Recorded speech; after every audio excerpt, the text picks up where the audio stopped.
question. Had the metal netta been deciphered? You asked me this one before. Right, because I got Shakka here now. Crazy question. I got Shakka here now. That's a crazy question. I'm not saying you're crazy for asking No, it. I know what you're saying. I'm saying... I wouldn't say it's a crazy question. You know why? Because the accusers... Oh, man, Infidese killed it, too. I don't know if you saw that on my channel. I didn't. I haven't been so busy recently. The flat earth, I asked him about all of this. He killed it. Right? The accusers of it saying that it was Napoleon. Why are we trusting Napoleon to tell us that the metal netta was... Nah, they're not saying... Two things. First of all, let's start They didn't say it was Napoleon. They said it was Champollion. Champollion, I mean. Yes. Let's be really clear about this. When we talk about whether the meta netta has been deciphered or not, what we're doing is we're putting emphasis on the wrong part of the story. The reality is that the meta netta is an African language that undergirded one of the most high-tech, comprehensive, amazing civilizations in human history. So it is our language. They didn't give us something. In fact, it was because of their attempt to create a patriarchal tradition, Christianity primarily, that it was silenced. That the last priest writes the last... and I've seen it when you go to it's a Temple of Philae that we call Pilak. That's right. I've seen the markings that say, I am the last one that speaks this language. That's where the After me, there are no stones. more. Right. So we can't give them credit for the language. That's right. And in fact, if we do acknowledge that Champollion and Thomas Younger and those other people did important work to be able to speak, or at least to read the language again, we have to acknowledge that they did that work. That's right. But that's not giving them, like, they gave us the language. No, they're people, the ones that extinguished the language. That's right. They put the light out. Yeah, saying that they did that work doesn't put them in high esteem. Right. They're people, the ones that destroyed it. Right. So they did a little bit to actually reclaim it. Yeah, absolutely. So, yes. And they did good work, too. The metal netta... Yeah. Can I say something about that? Real fast. Let me explain something to you about the metal netta. And first of all, about the claims. All right? And I'm going to say this for the record. Number one, the person that actually really started that claim or bought that claim, or the person who actually started that claim, who really bought that claim to the black community, to the conscious community, if you will, I like the African community, was Professor Walter Williams. And I would say this as, I'm going to be very clear about Professor Walter Williams. I am. Yeah. I have his book. Okay, number one, I'm probably one of Walter Williams' biggest fans. I'm going to tell you that in a minute, and I don't care who like it and who don't like it. I remember when I was walking around with Walter Williams' work in New York, and people like Reggie and Brother Sekou on 125th Street used to laugh at me because I was into his work. And I used to look at them like, okay, because I knew that Walter was no joke. When it comes to the ecumenical councils, ain't nobody messing with Walter. When it comes to understanding how a lot of that stuff got started, let me finish. I'm not a big fan of his book, though. That's fine. Yeah. Let me finish. We're all entitled to what we like and what we don't like. Now, like I said, I'm one of his biggest fans, right?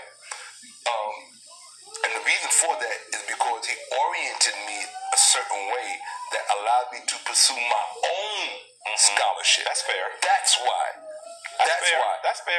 He oriented me a certain way that allowed me to do my own scholarship to an extent and to a level that certain things were revealed to me that no one else has talked about. Why do you think when people watch my videos, what are they all like, oh my God, like Shakka just said something that no one else said?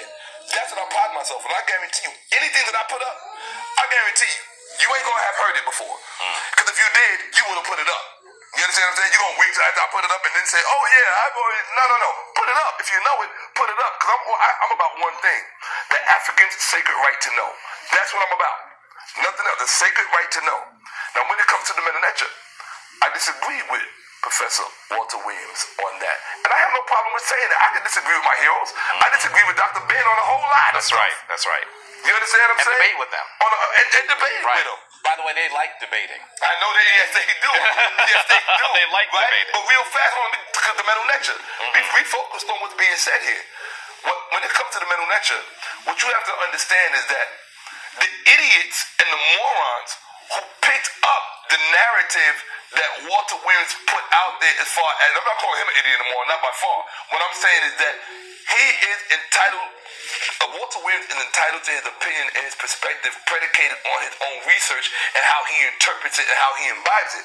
What I'm saying is that there are morons and idiots in the YouTube community that have picked up that narrative and have tried to push it and use it as a divisive element so that they can make money. You understand what I'm telling you? That's what I'm talking about. And yes, I'm talking about young so-called Pharaoh and Sarah Stupid Seti. Okay? Yes, I'm talking about them. Okay? Young so-called Pharaoh and Sarah Stupid Seti. That's what I call, that they earned those names.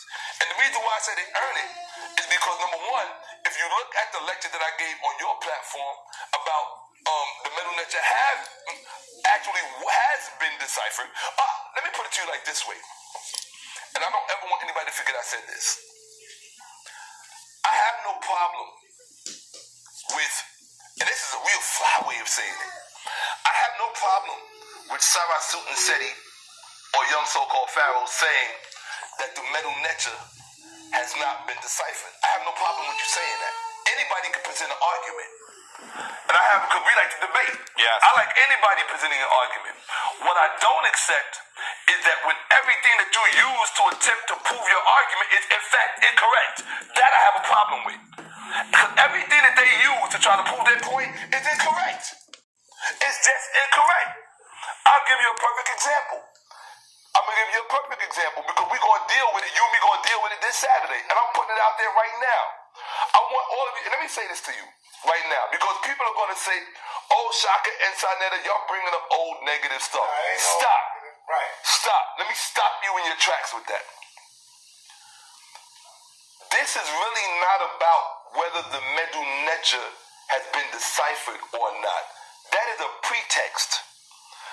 The subtext, which the community is missing, is that what it's really about is whether or not there are agencies in the forms of persons, individuals, who have infiltrated the conscious community and have used the platform of YouTube to begin miseducating black people. Yes. They begin miseducating black people. And I'm talking about people like young so-called Pharaoh and Sarah Stupid Seti. They use the Medu Neter argument to attempt to take hegemony away from the House of Consciousness so that they can set themselves up as the new arbiters of truth. Now, miseducating new generations of people, and that's one of the downfalls of YouTube. It allows ignorance to proliferate just as quickly or quicker than actual knowledge. It's a problem. It is a democratic source. That's a problem. Hold on, keep it here. Right. I gotta write this. That's very important. It's very important. And I'm going to give you something that I'm dealing with. Yeah, I do have my own show. It's called Black Brainstorm. I'm going to have my brother on there. I'm having my family on there. Because right now, the reason I came today is because I wanted to spend the day with family. Period. I don't look at Anika and I don't look at Dr. Osaze and her wonderful husband and my brother Jabari. I don't look at them like they like family. That's not like family. That is family. I wanted to spend the day with family. So that is not like family to me. That is family. And yeah, so family has disagreements. Family are big deal, but that's still family. You understand what I'm saying? Now, and always remember, all relatives ain't family and all family ain't relatives. You better remember that one too. That's for those of y'all who trying to survive in the real world. But I want to tell you something. When it comes to that Medu Neter thing, if you really like to listen to your brother Shakka Ahmose, because they all claim that you do, then I'm going to give you a little bit of homework. This is going to tell me who's who out there. I want you to go watch Seti's video, the one that he did with young so-called Pharaoh, the one that they did called The Medu Neter Has Not Been Deciphered. That was the lecture and the presentation they gave y'all when the whole debate thing fell through back in January. I want you to go back to that video and I want you to see Sarah Stupid Seti telling the world, telling black people that the ancient Egyptians never created any dictionaries. Oh, you killed them. Stop. No, I didn't. He said that, I never got to that part. Oh, okay. He said, because I told you I was saving the best for last. Sarah Stupid Seti said that the ancient Egyptians never created any dictionaries and that they never created in the Egyptian Greek dictionaries. Because he said in his own words that the ancient Egyptians did not speak Greek. And he also said that the Greeks did not speak ancient Egyptian. This is what Seti said out of his own mouth. And then you dumb ass, I'm gonna say this, I'm sorry, I gotta say this. I gotta say it like this. I know, my brother. Hold on, I gotta say it like this. You dumb niggers, and I'm gonna say it. I don't care if you don't like it or not. And hold on, I gotta say this too. Because it's pertaining to another presentation I got coming up. You dumb black niggers. And why do you have to put the term black in front of it? Hold on, listen. I'm gonna tell you why you gotta put, because see, this is how you let white people pigeonhole you. Because you don't do research. You always have to put the term black in front of nigger. Whenever you're referring to black people, I'm going to tell you why. Because what white people won't tell you is that early on in the history of this country, the reason why they used to call us black niggers is because they used to have referred to white people as white niggers. They don't tell you that. White people like to pretend that the term nigger was exclusively used for us, when it was not.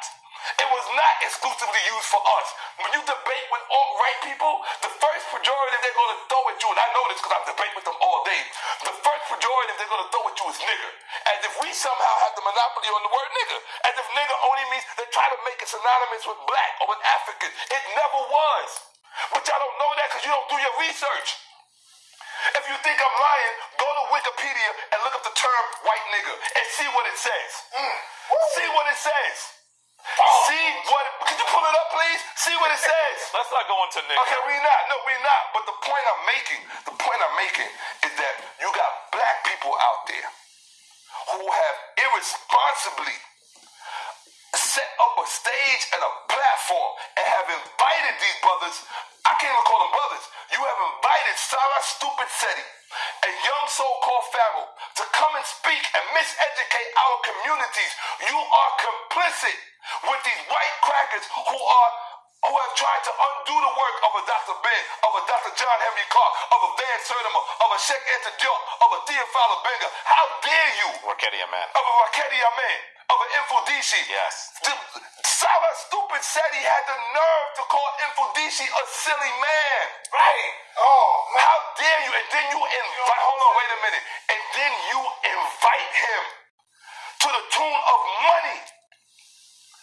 I'm not talking about Sarah Stupid Seti and young so-called pharaoh now, because they're not the real villains here. The real villains are those of you who invite them. I know he is. Stop. Did you hear what I said just now? I said the real villains are not Sarah Stupid Seti and young so-called pharaoh. They are not the real villains.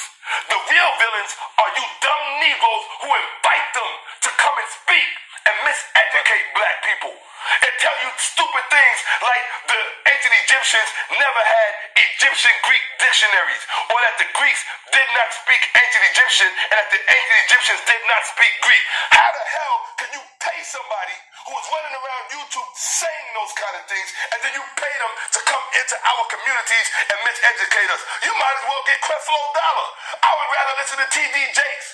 At least I know that they don't know what they're talking about. At least I know that they don't know what they're talking about.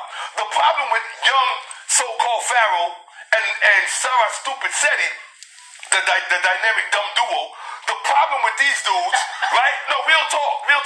The problem with these dudes is that they genuinely believe the dumb shit they telling you. And then see, my problem is not with their ignorance, and it's not with their stupidity. My problem is you are taking financial resources that can be used to actually educate black people, right? You taking all that money, because I know what the money is you paying them, and I don't have a problem with people getting money. Get your money. I'm all about black people getting money. Better yet, creating money for ourselves. Interest. I'm about that. But how dare you invite them? How dare you? You are complicit. You are complicit in all of you. I don't care who you are. If you have invited Sarah Stupid Seti to come speak to you in the past year, if you have invited young so-called pharaoh to come speak to you, you are a traitor. You are a traitor to the black community. now, and I'm telling you to your face, let me take you this. are a traitor. Can I take this from another angle? No, he had. Now let me say something. I had to to you. do that. First, let me say something to you. Yeah. Now he got heated on this, and I stayed very quiet. You know why? Because wait, let me say this. Because what he's saying is truth.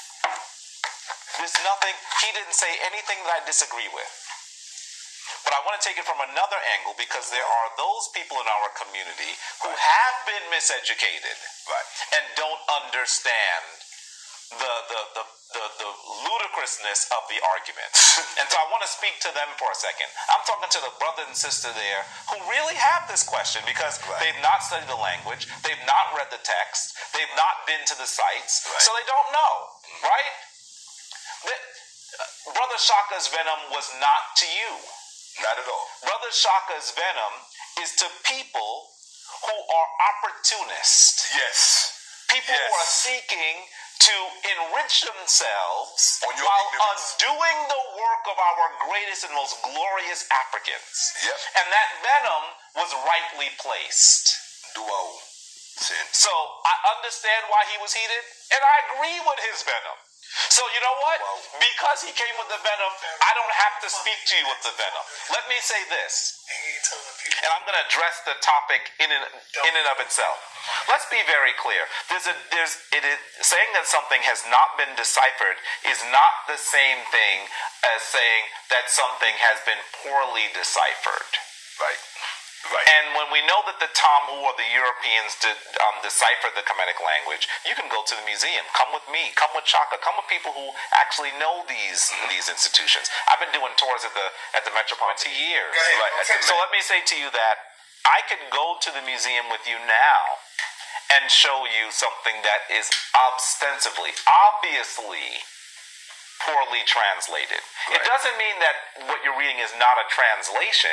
It means that it could be better translated. Now, let's be very clear. Yes. Those of you who are watching this know that there are many people who speak English and Spanish. Right. But you probably know someone who speaks the language that you speak, whether it be English or Spanish, poorly. Yes. It does not mean that they don't speak the language. It means that they don't speak it with the clarity, with the dexterity, that you would expect a native speaker to speak with. To some degree, that's a good analogy. Some of the translations are not the best translations. In fact, some of them are, if I may, some of them are politically translated. Many of them are politically translated. And let's be clear, if you go to the museum, you'll see that there are some things that are politically translated. I'll give you an example. You go to a museum, and you should understand the curators of the museums that have large ancient Kemetic exhibits. You look at the Metropolitan Museum. I'm talking about the Brooklyn Museum. I'm talking about the Oriental Institute in Chicago. I'm talking about the Boston Museum, the Fine Arts, obviously in Boston, the University of Pennsylvania Museum of Archaeology and Anthropology in Philadelphia. Those museums are the museums that have really, the Carlos Museum in Atlanta, they have very good collections, right? Now the one that has the best collection is the one not far from here, the Metropolitan Museum. And I just got back from London, where I took a look at the British Museum. So I want you to, it was amazing. And hopefully I'll get some time. Anything new that you didn't see that the other museums don't have? Sure. I mean, you know what it is? Listen, I could have told you what was there before I got there. It's amazing to see things with your own eyes. The papyrus of Hunefer, sections of the papyrus of Ani. You know, there are things there. The Rosetta Stone, by the way, which pertains to this discussion now. The Shabaka Stone. There are pieces that I knew were there that I got to see with my own eyes. That was amazing. By the way, of course I did. I just haven't had the time to